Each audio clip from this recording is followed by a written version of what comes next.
For this video, I'll talk about properties of rational exponents. So for positive integers m and n, with m divided by n in lowest term, meaning that's reduced to the lowest, and n is greater than or equal to 2. And then we're going to let R and P be rational numbers. Assume that B is a non-zero real number and that each expression is a real number. So for these properties, we have 6 of them. And I have an example right next to it. So the first property is if you have a base B raised to the m divided by n, and remember m over n is reduced to the lowest term, this can be written as b to the m power and all that raised to the 1 over n, which also can be written as b to the 1 over n all raised to the m power. Now what happens here is if I were to multiply those two exponents right here, they should be equal to what I started with, m divided by n, and the same works for this. This m gets multiplied to the top only, and you divide it by the bottom number, and the same works here, m times 1 divided by n. The second one is same. If you were to have b to the m divided by n, that can be written as the following here. M is the exponent, n is the index, which it could also be written as the following here. Your exponent can go outside. So if you look at the first one, b to the m divided by n can be written as that, which is equal to that, which also can be written as that and that. So it has like 4 different ways that can be written. Property 3 says if you have b to the r and all that raised to the p, what you do to the exponent is you multiply them. If you have something like this, just multiply the exponent. Number 4 is if you have b to the negative r. If you have a negative exponent, you can always change it into a positive exponent by doing 1 over that same thing with a positive exponent.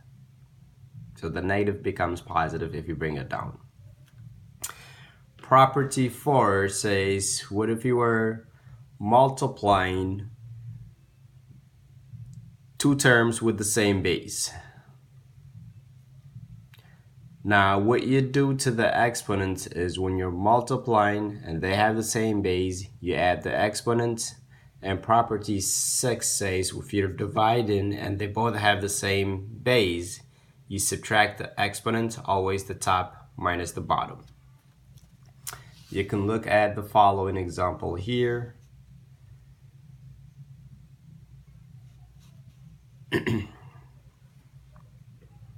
Which I will just do them here and then talk about it.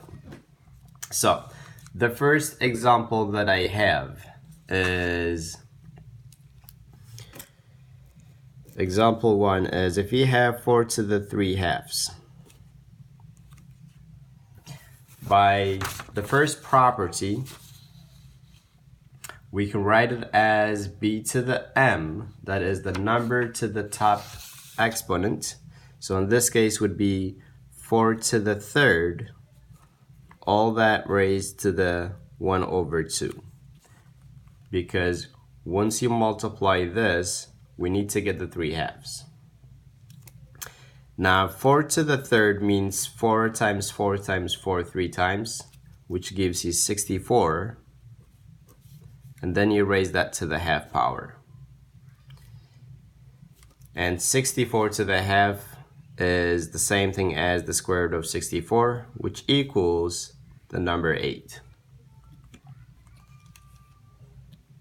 That's if I were to do it using this property right here. Now, I'll try to do it using this property right here, which is 4 to the 3 halves. Can also be done the following way. You can write it as 4 to the half. If I want the exponents to be equal as that, I just need to raise it to the third power. And again, 4 to the half means the square root of 4. All that to the third power. Square root of 4 is 2. And then I have that to the third power. 2 to the third is 8.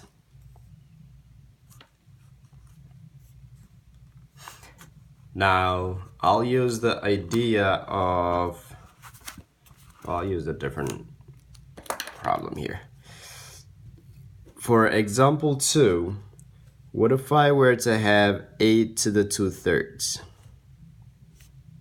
Now, we're going to use property number 2 for this, which can be written as with a radical here. So, this right here means the radical of 8 with the index of 3, all that raised to the second power,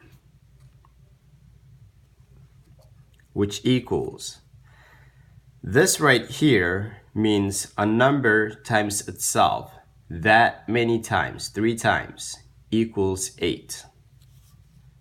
Well, that number is 2, and then you square that, so the inside gives you 2, and then I have the exponent 2 here, which equals 4. Now I'll try to do it using this property right here. That is, if I have 8 to the 2/3, which can be written as 8 to the second power, and then with the index of 3. Now, just like the PEMDAS, we do what's inside first. So 8 squared is 64. So basically we have a 64 with the index of 3 here. Now this right here means a number times itself that many times, 3 times, equals 64. Well, 4 times 4 times 4 is 64, so it's the number 4.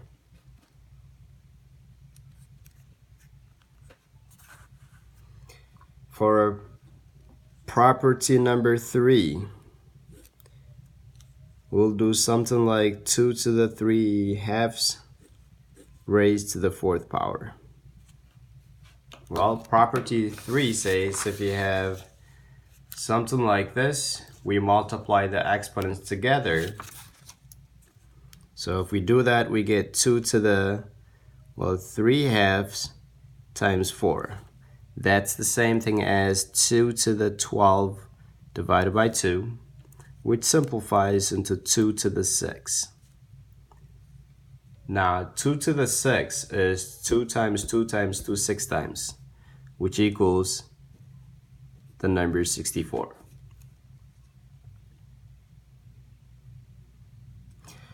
For property number 4, I'll use 4 to the negative 1/2. Well, if you have negative exponents, how do you convert them to positive exponents? Property 4 tells us that. You can do 1 over this with a positive exponent. So I'll do 1 over this with a positive exponent. So it's 1 over 4 to the positive 1/2, which equals 4 to the half is same thing as the square root of 4, which equals 1 over 2.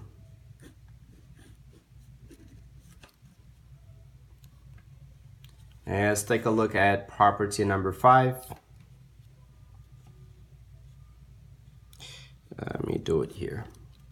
So for property 5 is if you're multiplying and the two have the same base, what you do to the exponent is you add them. That's what property number 5 says. If the bases are the same, that is the bottom numbers are the same, just add the exponents using the same base. So we'll use the same base, and then by property number 5 we can add those two exponents here. And because they have the same base, we just add the tops. 5 plus 3 is 8, divided by denominator stays the same, and that is 3 to the 4 is what it reduces to, and 3 to the 4 is same thing as 81.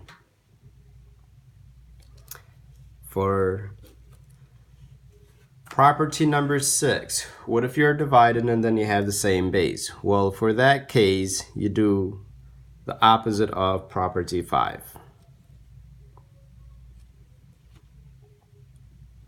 And let's say we have this. So remember, if you're multiplying with the same base, you add the exponents. Dividing with the same base, you subtract the exponents. So in this case, it would be the same base and then subtract the exponents. Always the top minus the bottom. Denominators are the same, so you subtract the tops. Bottom stays the same, which equals 5 to the half. That's same thing as the square root of 5, and that's not a perfect number, so we'll just leave it as root 5. So those are the 6 properties that we need to know for exponents. So I'll do another example here, just a random example. Let's say I have 16 to the negative 3/4. And I want to simplify this. Now, to simplify this, what we need to do is we can use that property number 4, which says if you have a negative exponent, you can convert it into a positive exponent by doing 1 over that. So I'll do 1 over the 16 to the positive 3/4, which equals 1 over by property number 2. Where is it? I can write something like this into that or that. So I'll choose the easiest one, which in this case would be this, which then we can say that's equal to 16 to the 1/4. Well, number times itself 4 times equals 16. That's the number 2. So 16 to the 1/4 is 2, because 2 times 2 times 2 times 2 4 times equals 16. And then raise it to the third, which equals 1 over 8.